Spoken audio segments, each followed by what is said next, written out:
சங்கீதம் 18வது சங்கீதம் 30வது வசனத்தில் இப்படி நான் வாசிக்கிறோம். தேவனுடைய வழி உத்தமமானது அப்படின்னு வாசிக்கிறோம். God's ways are always perfect. சம்பூர்ணமானவைகள், உத்தமமானவைகள், செம்மையானவைகள். அதை நாம் அநேக சூழ்நிலைகளில் நாம் விளங்கிக் கொள்ள முடியறதில்லை.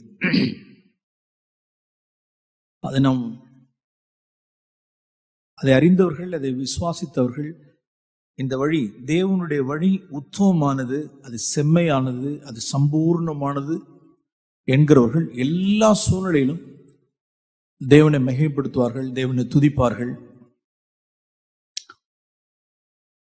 அவருடைய வாயில ஒரு முறுமுறுப்போ, ஒரு குறை சொல்லுதலோ, ஒரு குற்றம் சாட்டுதல், குறை சொல்லுதல், சலித்துக் கொள்ளுதல்ங்கிற வாழ்க்கை இல்லாத ஒரு வாழ்க்கை. இந்த வழி தேவனுடைய வழி உத்தமமானது, செம்மையானது என்பதை நாம் விளங்கிக் கொள்ள வேண்டும். நம் மோசேக்கு தேவன் பழைய உடன்படிக்கையில் தம்முடைய வழிகளை அவர் கற்றுக் கொடுத்தார். இஸ்ரவேல் புத்திரர்கள் கிரியைகளை கண்டார்கள். பிரியமானவர்களே, நாம் தேவனையும் தேவனுடைய வழிகளையும் நாம் அறிந்து கொள்கிறவர்களாக இருக்கும் பட்சத்தில் எல்லா சூழ்நிலைகளிலும் நம் தேவனுக்கு நாம் மகிமை கொண்டு வருவோம். இந்த வார்த்தை கொண்டு சில காரியங்களோடு கூட நான் பகிர்ந்து கொள்ள விரும்புகிறேன். இங்கே நாம் வாசிக்கிறோம், ஆதியாகம புஸ்தகம் 42ஆம் அதிகாரம். அநேக சூழ்நிலைகளில் தேவனுடைய வழிகள் நமக்கு விளங்கிக் கொள்ளாத பட்சத்தில் சலித்துக் கொள்கிறவர்களாக இருக்கிறோம். ஆதியாகமும் 42ஆம் அதிகாரம். இங்கே நாம் 36வது வசனத்தில் பழைய உடன்படிக்கையில் வாழ்ந்த தேவ மனுஷனாகிய யாக்கோபை குறித்து, முற்பிதாவை குறித்து நாம் வாசிக்கிறோம். ஆதியாகமும் 42:36. அவர்கள் தகப்பனாகிய யாக்கோபு அவர்களை நோக்கி, இது பழைய உடன்படிக்கையில் வாழ்ந்த ஒரு மனுஷனுடைய வார்த்தை எப்படி இருக்கு பாருங்க. தன்னுடைய பிள்ளைகளை பார்த்து சொல்கிறார், என்னை பிள்ளையற்றவனாக்குகிறீர்கள். யோசேப்பும் இல்லை, சிமியோனும் இல்லை, பெஞ்சமினையும் கொண்டு போக பார்க்கிறீர்கள்.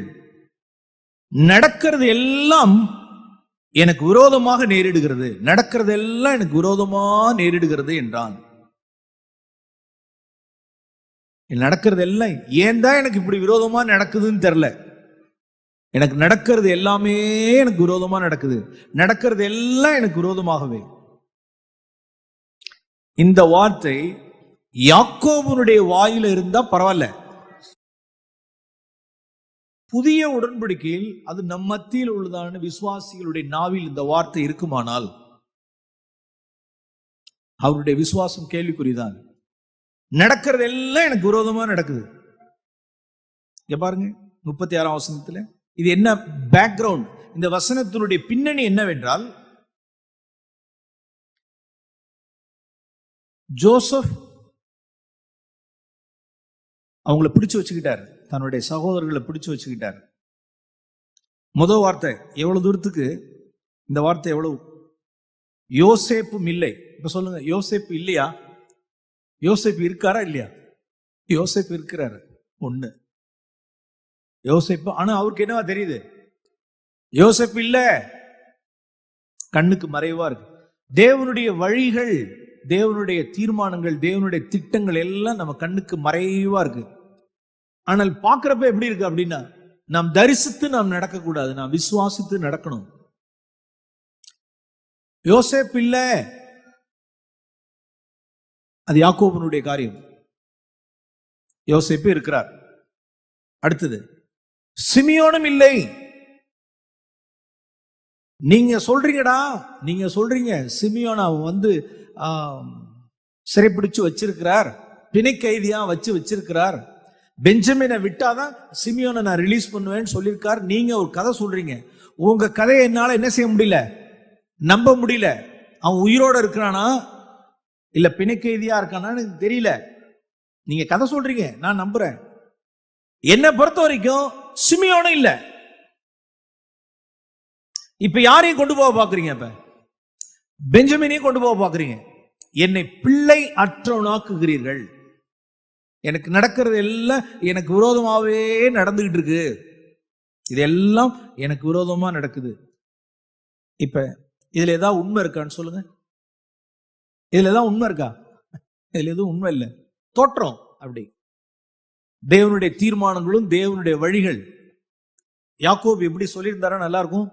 ஆண்டவரே, உம்முடைய வழி உத்தமமானது, உம்முடைய வழி செம்மையானது. ஏன் எனக்கு எப்படி நடக்குதுன்னு எனக்கு தெரியல, ஆனால் நான் உன்னை விசுவாசிக்கிறேன். உம்முடைய வழி உத்தமமானது, செம்மையானது அப்படின்னு பவுல் அப்போஸ்தலன் சொன்னது போல சொல்லியிருந்தா நல்லா இருந்திருக்கும். அவர் எப்படி சொல்லுவார் அப்படின்னா, பழைய உடன்படிக்கையில நமக்கு எல்லாருக்கும் தெரிந்த வசனம் தான், ரோமர் 8:28. தேவனிடத்தில் அன்பு கூறுகிறவர்களுக்கு சகலமும் எதுக்காகவே நடக்கிறது? நன்மைக்கு எதுவாகவே நடக்கிறது. ஆமென். இது பவுலுடைய விசுவாசம் பாருங்க. நடக்கிறது எல்லாம், இவர் சொல்றாரு, எனக்கு நடக்கிறது எல்லாம் எனக்கு விரோதமாவே நடக்குது.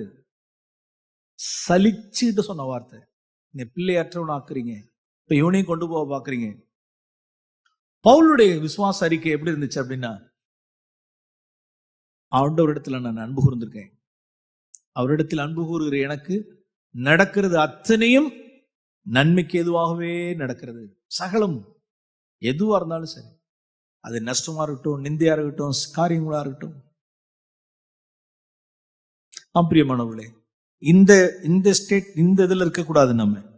நாம் தேவனுடைய வழிகளை நாம் அறிந்திருந்தோமானால், தேவனுடைய வழிகளை நாம் அறிந்திருந்திருப்போமானால், தேவனுடைய சித்தத்தை நாம் அறிந்திருந்திருப்போமானால், நாம் எப்படி சொல்லுவோம்னா, அப்போஸ்தலனாகிய பவுல் பேர்ல நாம் சொல்லியிருந்திருப்போம்.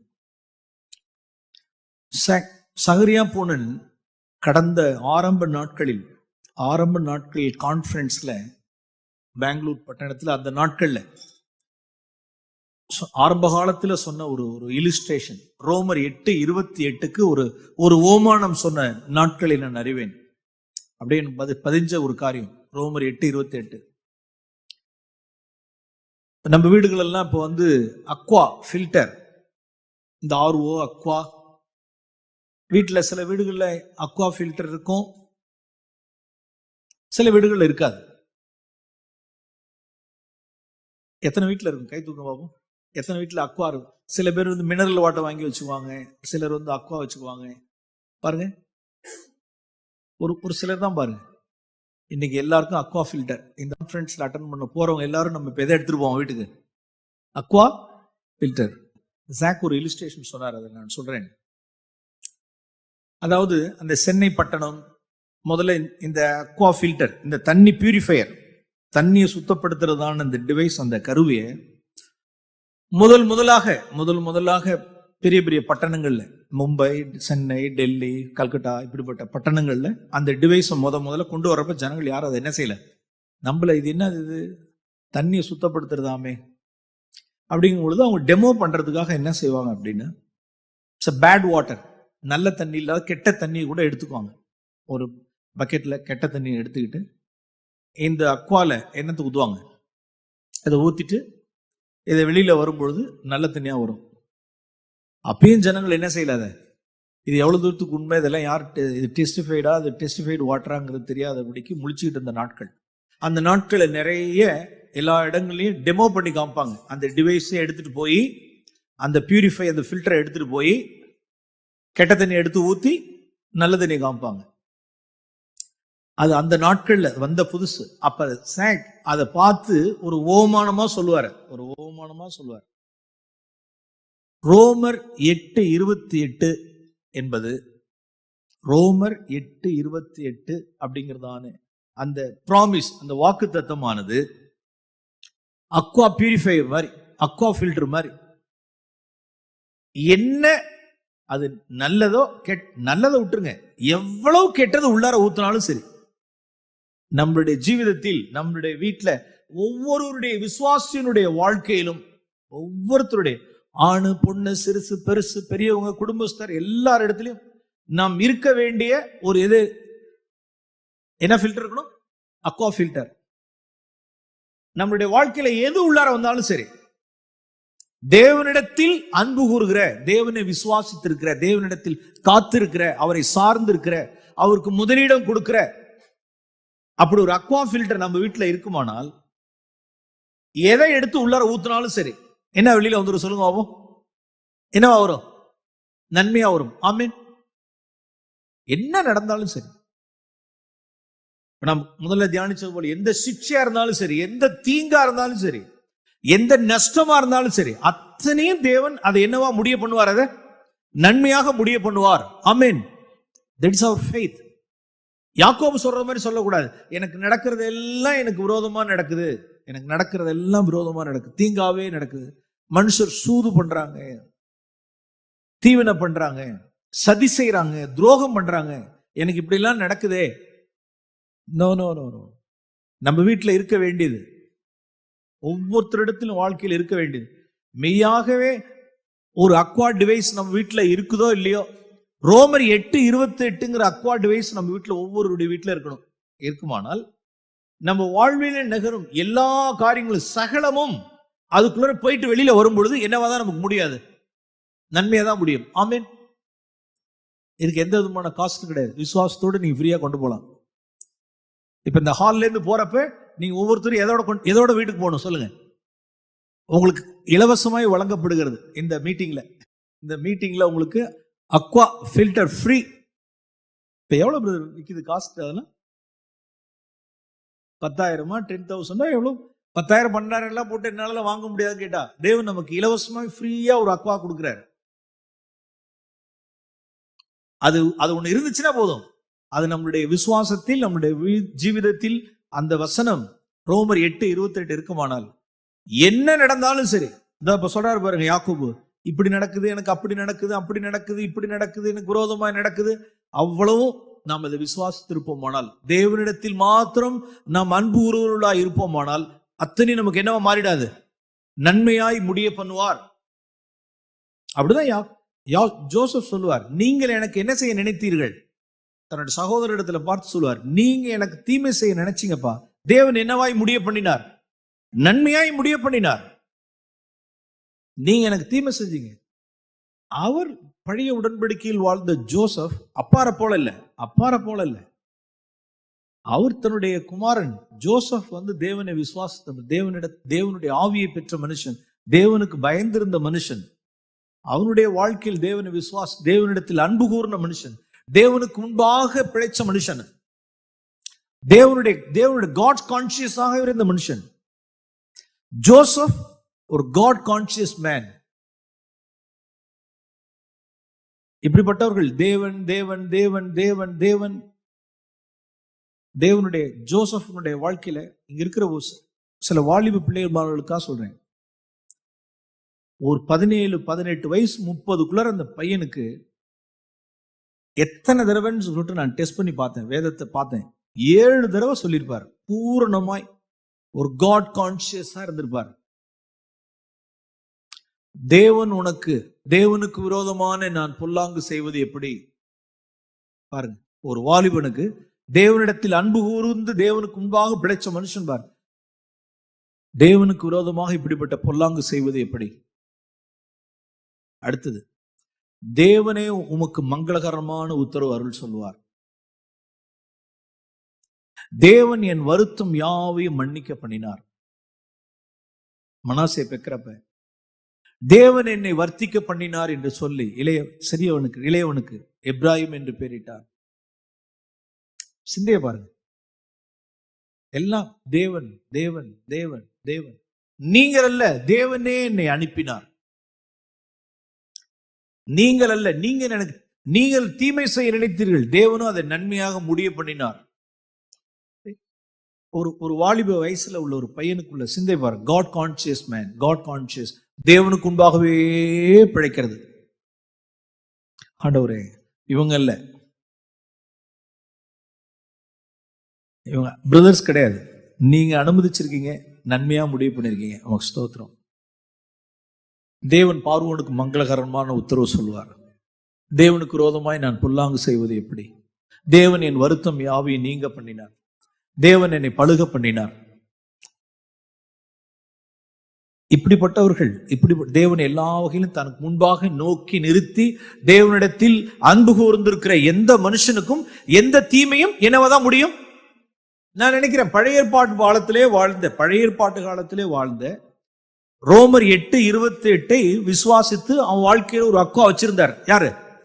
ஜோசப்ட அக்வா இருந்துச்சு, அக்வா ஃபில்டர் இருந்துச்சு. விசுவாசித்து இருந்தான், சகலமும் நன்மையாய் முடிய பண்ணினான். அவன் சொன்ன வார்த்தை சொன்னா பாருங்க, நீங்கள் தீமை அல்ல, நீங்கள் தீமை செய்ய நினைத்தீர்கள், என் தேவன் எல்லாவற்றையும் நன்மையாக முடிய பண்ணினார். லீவ் இட் அப்படின்ட்டார்.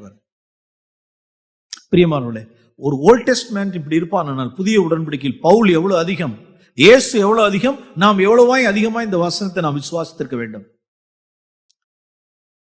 ரோமர் 8:28 இல்ல, அதுக்கு இணையான இன்னொரு வசனம் ஆதியாகமம் புஸ்தகம் 50ஆம் அதிகாரம் 20ஆம் வசனம். நீங்கள் எனக்கு தீமை செய்ய நினைத்தீர்கள், தேவனோ இப்பொழுது நடந்து வருகிறபடியே வெகு ஜனங்களை உயிரோடு காக்கும்படி அதை நன்மையாக முடிய பண்ணினார்.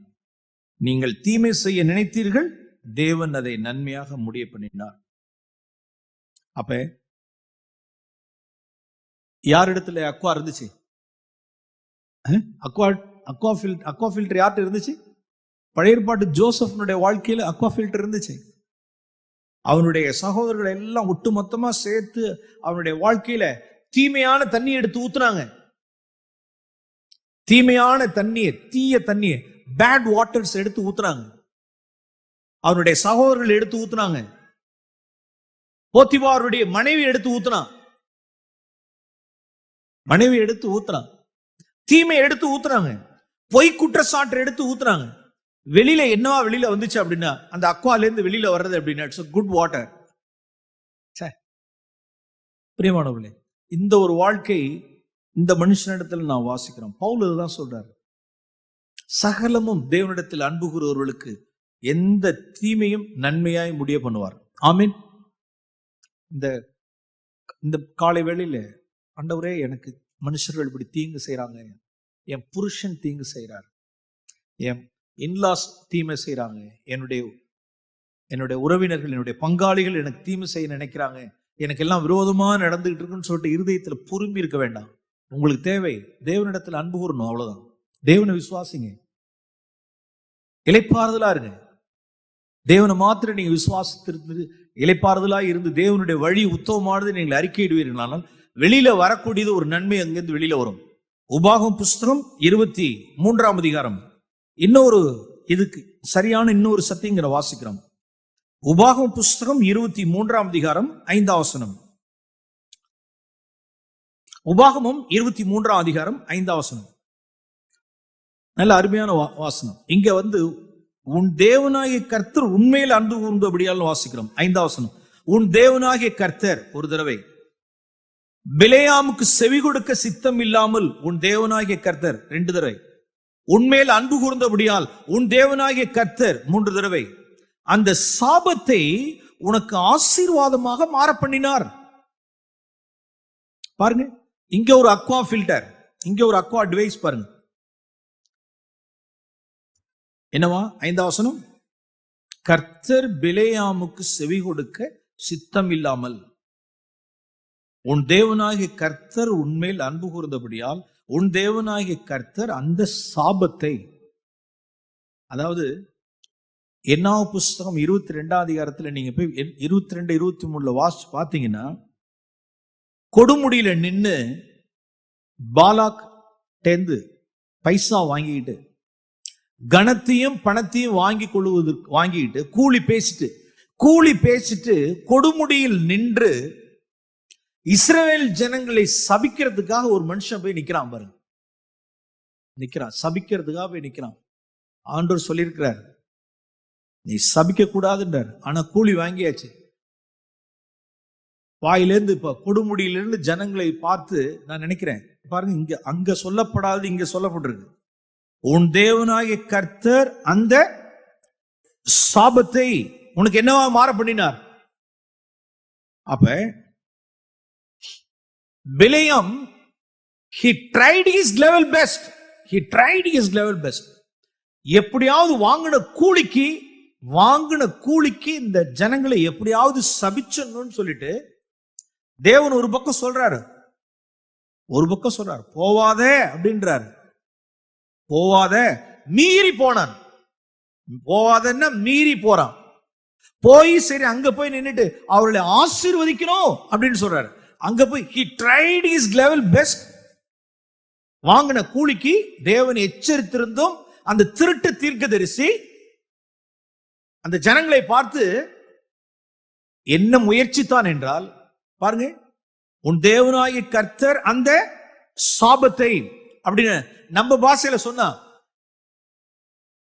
என்ன இன்டென்ஷன் அப்படின்னா, நாசமா போ, நாசமா போ அப்படின்னு வரணும். இப்ப வாயில வார்த்தை. பிலேயாமுடைய எண்ணம் பாருங்க, வாங்கின கூலிக்கு மாரடிக்கிறதுக்கு அங்க வாசல் கொடுமுடியில் நின்று ஜனங்களை பார்த்து அந்த சாபத்தை, நாசமா போவீங்களா, வாய் வருதுப்பா சாவா. என்னவா மாத்தினார் அத, என்னவா வார்த்தை வருது வெளியில, ஆசீர்வாதமா வருது. அங்க சொல்லப்படாத வார்த்தை இங்க சொல்லப்பட்டிருக்கு. மறுபடியும் செகண்ட் டைம் இன்னொரு கொடுமுடியில போய் நின்று அங்கேயாவது உனக்காக நான் ட்ரை பண்ணி பார்க்கிறேன், அங்க அந்த ஜனங்களை வச்சு நான் அவர்களை சபிக்கிறேன். ஆனா ஆண்டவர் சொல்லியிருக்கார், சாபம்னா சபிக்க கூடாதுன்னு சொல்லியிருக்கார். நான் ஆசீர்வதிக்க தான் போவேன், நீ தப்பா நினைச்சுக்க கூடாது. எனக்கு கூலி வாங்கியாச்சே, கூலி பேசியாச்சு. என்னமே நான் இங்க வந்து சபின்னு சொல்றேன், நீ ஆசீர்வதிச்சிட்டு இருக்கேன்னா நான் என்ன செய்வேன்? நான் ஆசீர்வதிக்கிறதுக்கு தான் நான் உத்தரவு போயிட்டு நான் சபிக்கணும் தான் நினைக்கிறேன். என் வயல நாசா போன் தான் வரணும்னு பாக்குறேன். அது என்னவா வருது? நீ ஆசீர்வாதமா இருப்பான்னு வருதுமே. நான் என்ன பண்ணுவேன்? சரி வா, அடுத்த கொடுமுடிக்கு வர்றியா? சரி இந்த முகட்டுக்கு வா. அங்கே போய் பார்த்தா நாசமா போ, இல்ல ஆசீர்வாதமா இருப்ப. அந்த வசனம் தான் இங்க 5ஆம் வசனம். உன் கர்த்தர் பிலேயாமுக்கு செவி கொடுக்க சித்தம் இல்லாமல் உன் தேவனாகிய கர்த்தர் உன்மேல் அன்பு கூர்ந்தபடியால், ஆமென், உன் தேவனாகிய கர்த்தர் அந்த சாபத்தை, ஆண்டவர்கிட்ட சாபம்லாம் சொல்லல, நீ சபிக்கிறதுக்கு இல்ல ஆசீர்வதிக்கணும்னு சொல்லி உத்தரவிட்டாலும் he tried his level best. சபிக்க எத்தனைத்தான், வாயிலிருந்து வர்ற வார்த்தை அத்தனையும் தேவன் ஆசீர்வாதமாக மாற பண்ணினார். சில சமயங்களில் பிரதர்ஸ் எல்லாம் வந்து சில ஃபேமிலிஸ், சில சிஸ்டர்ஸ், சில ஃபேமிலிஸ் எல்லாம் வந்து என்ன செஞ்சுக்கிறோம் அப்படின்னா, ரொம்ப அங்கலாய்க்கிறோம்.